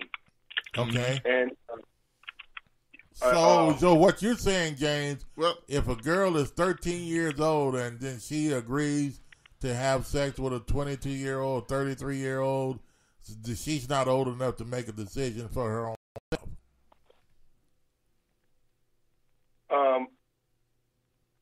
It's got some play in it, but if they're not 18, they cannot consent to having sex. So it doesn't matter what the age of the man is. Yeah, well, actually, the play is if he's closer to her age. If she's 16 and maybe if he's 18, it's got some play in that as far as they'll work with the person. But he could be 85. She can't consent if she's under 18. So it doesn't matter if she looked like she was 21, looks like she's 25, has false ID. He courts her. If he had sex with her, it's rape, and he's going to music. So I'm saying she can't give permission. Okay. So a lot of that is happening to a lot of men with these social media because they don't realize it. Even though the woman is a willing participant, wants to go on the date, take me to Houston, take me to California, and she has fake ID. Yeah, and she's underage. Yeah, she's underage, so that's it. That's it. His goose is cooked. Yeah, so this, but that chemical castration, man, that's well, it is cruel and inhumane treatment, though, because. And it hasn't been proven that it actually stops people from doing it. A lot of them guys, they have some mental problems, to be doing it out. And so they still wind up, going back on playgrounds, going where kids are. Because they have, before they even get locked up, they're pedophiles, so they have problems. Yeah. So I'm saying chemically castrating them has not been proven to stop them from doing what they're going to do. Yeah. Or going to try to do. Okay. So. All right, James. All right, bro. We appreciate it. Good stuff, man. Yeah. I'll get some of these comments as quick as I can. Yeah. Yes, sir. Brent Morrison says, as long as there's undeniable proof and they are found guilty in a court of law, I agree with this 100%. Sexual assault on a child causes horrible damage to the child, physically and mentally, sometimes for life. Yes. Jet says, in fact, they need to abolish That's what Jet says. Abolish and ban this drug. Like nuclear weapons right now. Mm-hmm. No telling what these evil do-gooders are using this on. Brent says, who cares about side effects on sexual predators? Amen. And Jet says, I think men who aren't sexually interested are serial killers. Anyone like that needs to be locked up just for not being interested in sex. Oh, my God. He's dangerous. Oh, man. B. Donald Harris said, it doesn't matter about the girl propositioning the guy. He is the adult. She is still a child and a victim. And he should act like an adult. Yes. Yeah. Agreed 1,000%. Okay. Then Jet says, you don't trust our justice system. That's what you feel is wrong. And that was response to Greg was on the phone. Then B. Donald Harris says, the issue is there are numerous instances of wrongful convictions. And that I understand. That I get. And you face that in any situation. It's like the death penalty. I'm sure there's people that have been killed. Yeah. Unfortunately, that probably shouldn't have. Yeah. You know, there's people on death row that probably shouldn't be. Yeah. You know, it's happened recently that people found evidence that got them off. Yeah. You know, it's just one of the things that comes with the territory. Yeah. I feel like anything, as much as I criticize the justice system, and I think it deserves it in a lot of cases, but there is no perfect system. Unfortunately. Yeah. I mean, you're going to have these mistakes here and there, as long as it's not intentional mistakes. Right. And that's what happens sometimes, that people don't trust it. So yeah. Okay, and Jets has a comment there. Oh, yeah. He says, he just put this up here. B. Donald said, yes, it's been a minute. We were talking about... yeah, definitely. Jet says, why do you think these rich doctors, lawyers, senators, etc., rarely end up registering as sex offenders? We usually only convict poor people because they can't fight back. And that's a reputation that the justice system has earned itself. So I do get that. Yeah.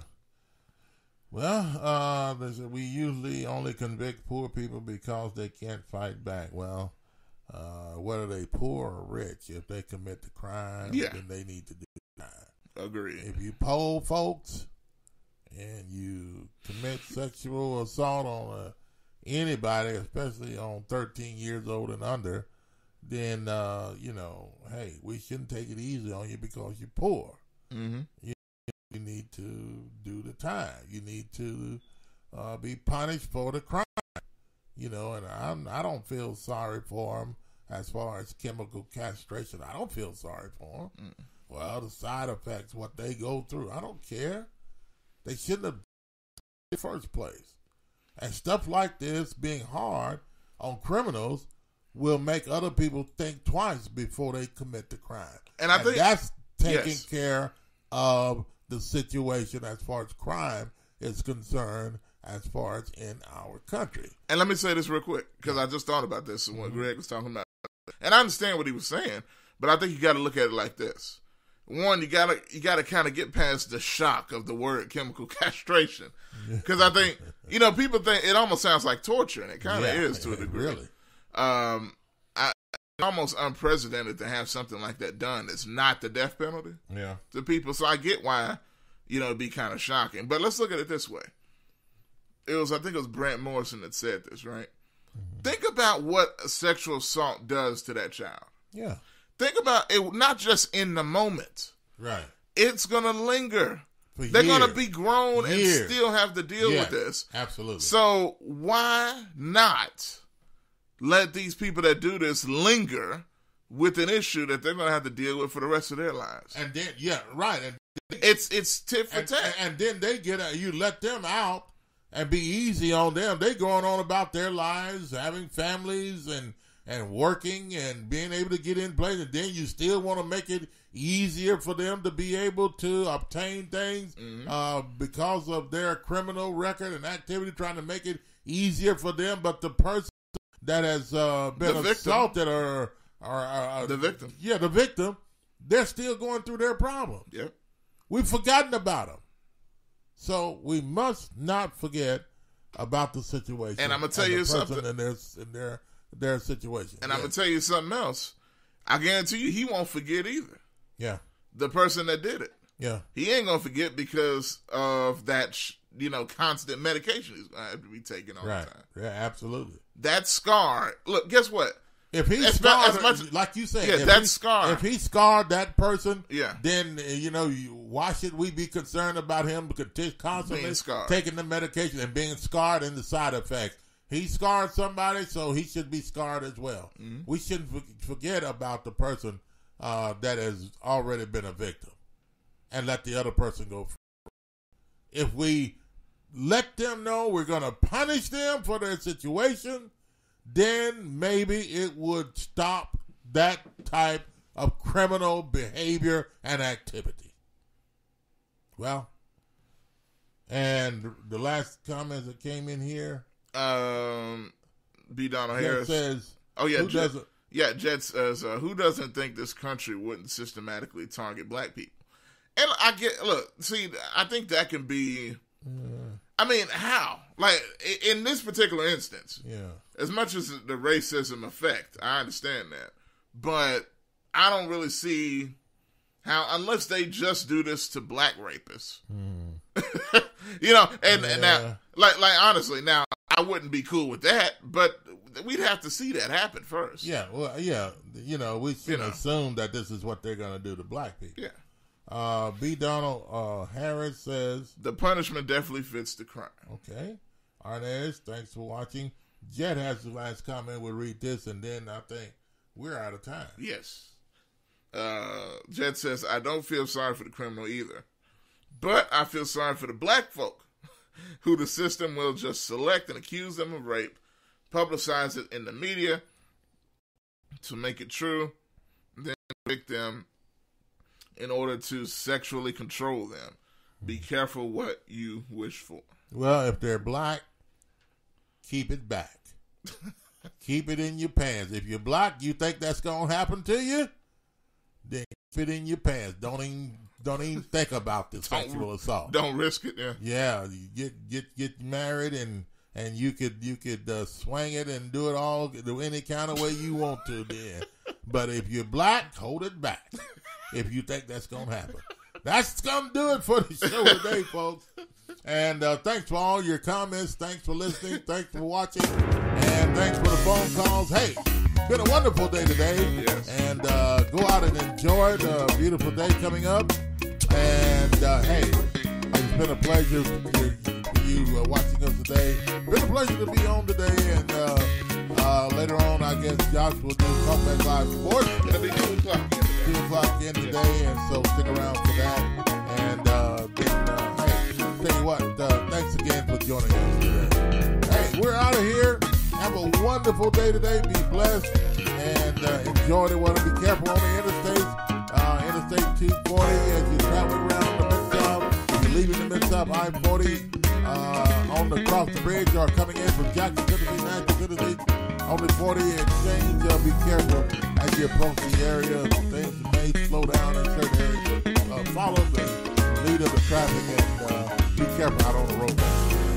All right, that's going to do it for us. Have a wonderful day. We'll talk to you tomorrow on Talk Back Live with Bobby. Have a wonderful day.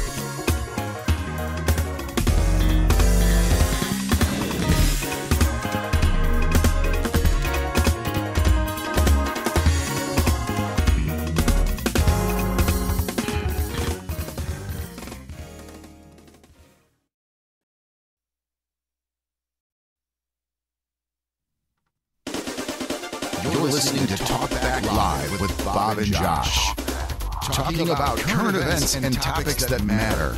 Call in now.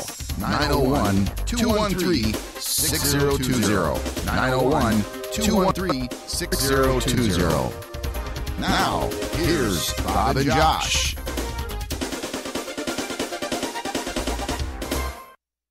This is Sergeant Chris Richardson with the Tennessee Highway Patrol. Pedestrian safety is a two-way street. Both drivers and walkers need to do their part to keep roads safe. When you're walking, remember, the drivers may not always see you, so remember to use these tips to continue to walk safely. Wear bright clothes. Always use crosswalks and obey signs. Lights and reflectors should be used. And finally, keep alert and do not walk distracted. This message brought to you by the Tennessee Highway Patrol.